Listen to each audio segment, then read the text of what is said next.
ही बघा मी मोहरी बारीक करून घेतली. आता तीळ बारीक करून घेणार आहे आणि ह्याच्यात फोडणी देणार आहे. ही वाफेवर असं ओपलायला ठेवलेलं आहे आणि ही जरा असं शिजलं की ह्याचे पाकळे होते ते.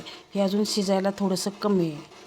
हे बघा हे तीळ बारीक करून घेतलेलं आहे. इथं मोहरी, चटणी, मीठ, हळद ह्या ग्लासनं मोजून घेतलेला आहे मी. अर्धा किलो आवळ्यासाठी ह्या ग्लासनं मोजून घेतलेला आहे. 1 ग्लास हावरी, अर्धा ग्लास मोहरी, अर्धा ग्लास चटणी, 2 टेबलस्पून मीठ आणि 1 टेबलस्पून हळद.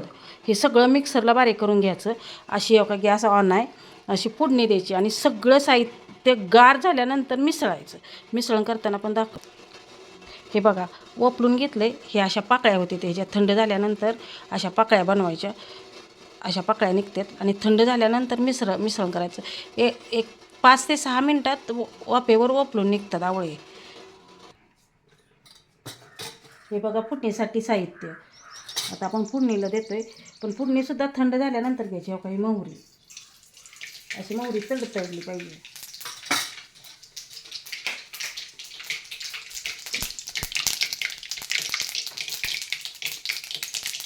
गॅस मिडियम ठेवायचा करपते पण. बघा आता जिरं टाकते. त्याच्यानंतर कढीपत्ता खुसखुशीत होतो कढीपत्ता. आणि एवढा असा कढीपत्ता चांगला कडक भाजला की 15 ते 20 दिवस जातं म्हणून आपण कढीपत्ता वापरतो याच्यासाठी. आणि हा लसूण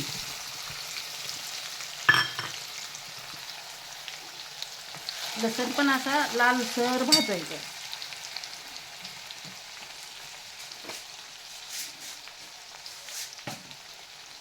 आणि थोडीशी 10 ते 12 मिनिटे हे बघा चांगलं भाजायचं असं. पण फोडणीसुद्धा थंड झाल्यानंतर आणि हे आवळं पण थंड झाल्यानंतर करायचं. हे बघा असे निघतात. थंड झाले की असे निघतात. याची बी काढायची. दिसतंय ना साहित्य. हे बघा ही फोडणी गार झाली आहे. हे आवळं ही करून घेतले ते उकडून घेतले ते आणि ही बी काढले ते काही असं. हे सगळ्या बी येते आणि हे तुम्हाला दाखवलेलं साहित्य बारीक करून घेतलं आहे मिक्सरवर. हे सगळं गार झाल्यानंतर मिक्स करायचं. आता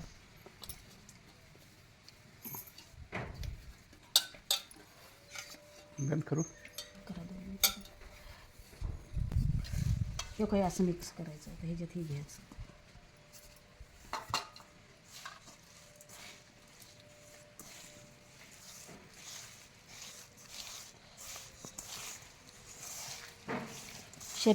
शरीरासाठी लई चांगलं असतं आवळं. करा, लाईक करा, शेअर करा, सबस्क्राईब करा, शेअर करा. आणि ह्याच्या मी आता ह्याच्यात भरून ठेवणार आहे. 1 महिन्यापर्यंत राहतं. पुन्हा राहत नाही का? संपायचं. खरं बंदच करा व्हिडिओ.